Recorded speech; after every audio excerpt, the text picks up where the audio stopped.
ही बघा आपली राणी. राणीला आता मला वाटते 9 महिने पूर्ण झालेत आणि 11 तारखेला ती वेद आपलं तिसरं वेद देईल असा आमचा अंदाज आहे. म्हणजे त्या दिवशी 9 महिने 9 दिवस पूर्ण होत्यात. बघा मित्रांनो, कशी चांगली निगा राखली की नाही आम्ही, काय आमच्याकडून राहिलंय.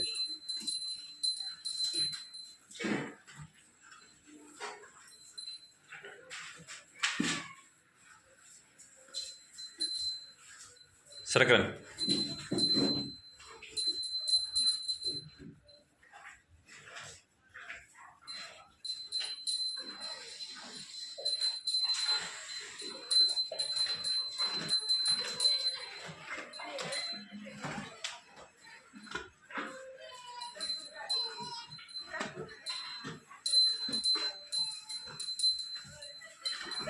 आमच्या परीनं राणीची आम्ही चांगली काळजी घ्यायचा प्रयत्न करतोय.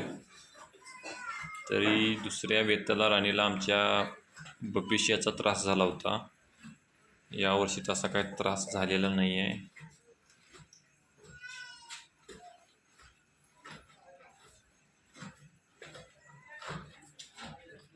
आणि हा आपला राणीचा मागच्या वर्षीचा खोंड,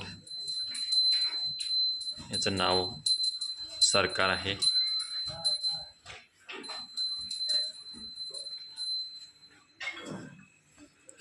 सरकारला आमच्या मला वाटते जवळपास 1.5 महिन्याला लंपी झाला होता.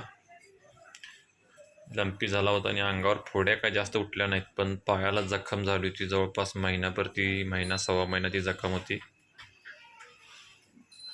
आणि त्या अगोदर तर थोडं मेडिसिनचा ओव्हरडोस झाल्यामुळं डॉक्टरांचं म्हणणं होतं की त्याच्या आतड्याला अल्सरसारखी जखम झालेली आहे आणि त्यामुळं त्याच्या शेणातून भरपूर रक्त पडत होतं. त्यामुळं तब्येत भरपूर कमी झाली होती सरकारची. पण आता त्याला पशुखाद्य वगैरे तर कायमच चालू असते. पशुखाद्य वगैरे व्यवस्थित चालू आहे. टॉनिक शार्कोफेरॉल आम्ही घालतोय आता सध्या. शार्कोफेरॉल वगैरे चालू आहे, त्यामुळं तब्येत त्याची चांगली सुधारत आहे.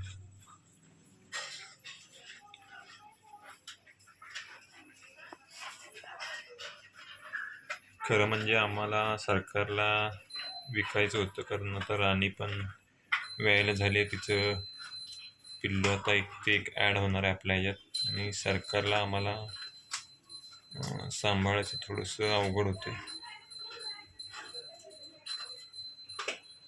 पण चांगली पैदास आहे सरकार, त्यामुळं त्याला थोडासा मोठा करून द्यायचा आम्ही निर्णय घेतलेला आहे.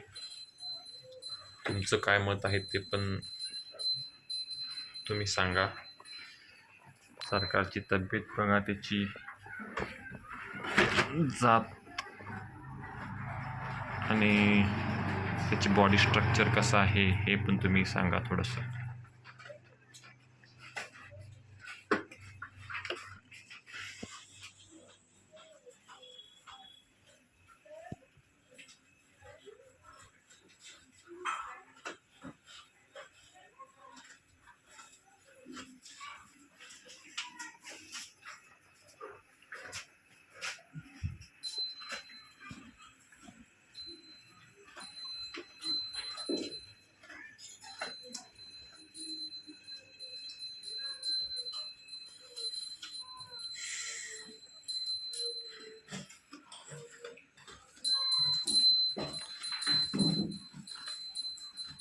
आणि